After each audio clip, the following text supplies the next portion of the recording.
Hello everyone, welcome back to my channel. আমার একটা নতুন ব্লগে তোমাদেরকে স্বাগত।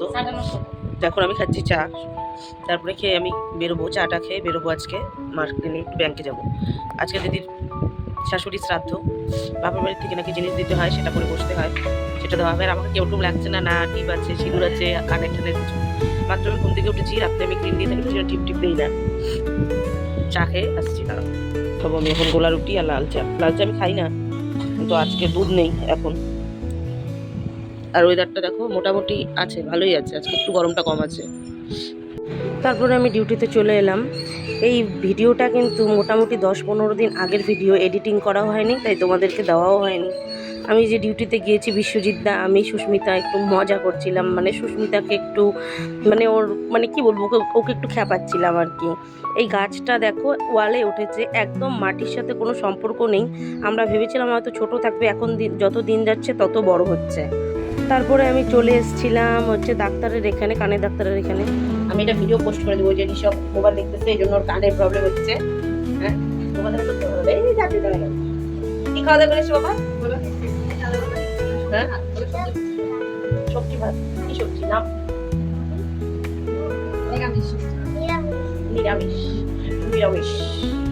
ওর কানের ডাক্তার দেখানো হলো, একটু কানে কম শুনে বললো, দেখি কি বলে। রিপোর্টের জন্য বসে আছে। হঠাৎ করে যেমন খোলা আসছে, শুট করছি, আসছে না, বুঝতে পারছি না। শেষ। সবাই আইফোনে শুট করে, আমি করি এমনি নর্মাল অ্যান্ড্রয়েড ফোনে। মানে কি আর হয়, এরকম রিপোর্ট দেয়। রিপোর্ট নিতে নাকি একটু দেরি হবে। আমাদেরও খুব জল পিপাসা পেয়ে গেছিলো, কারণ খুব গরম ছিল। তারপরে আমরা বেরিয়ে পড়েছিলাম। এই দোকানটায় জল নিলাম, আর ঋষভ নিল চকলেট। বাচ্চা মানুষ জানোই তো কি নেবে। তারপরে আমরা দু বোনে দেখলাম ফুচকা দেখে আর লোভ সামলাতে পারলাম না, ফুচকা খেলাম। 4টা ফুচকা দিল, তাও ছোট ছোট। অন্য জায়গায় 5টা দেয়। আর নিলাম আম 1 কেজি, হিমসাগর আম 40 টাকা কেজি। তোমাদের ওখানে আমের দাম কত জানিও?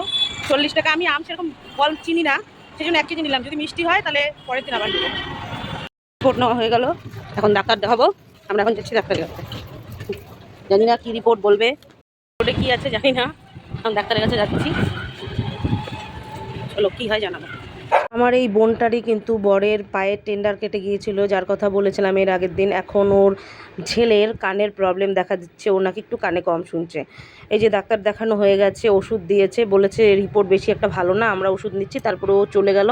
10 মিনিট হয় আসলাম, এসে ফ্রেশ হলাম, হয়ে কি খাবো। কালকে একটু মাছ আছে, মাছের চচ্চড়ি তরকারি সব তো নষ্ট হয়ে গেছে, এত বেলা অবধি থাকে না।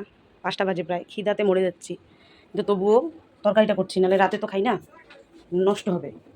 এই যে এসেই বসালাম যে আলু সিদ্ধ।